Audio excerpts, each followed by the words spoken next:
In today's video, I am going to teach you how to create a Google Meet account. Once you are on the Google Meet website, look toward the top right corner of the screen. This is where Google places the sign-in and account controls. Click on that profile picture or letter icon. Now, inside that menu, you will see a list of existing accounts that might already be signed in on your device. If the account you want to use appears in this list, you can click it to switch to that account. After you choose the account from the list, give the page a moment to update. Google Meet will usually recognize the selected account automatically. Then you will be ready to use Google Meet with that account, and you can continue on without interruptions. In case your account is not listed in the menu, you will follow a different path.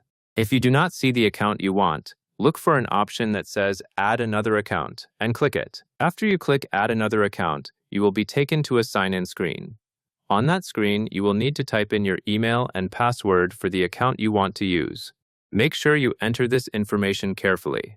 Once your email and password are entered, continue by following the on-screen prompts to complete the sign-in process. Google may ask you to confirm additional security steps. If it does, follow those instructions as they appear. When you finish signing in, return to the Google Meet website.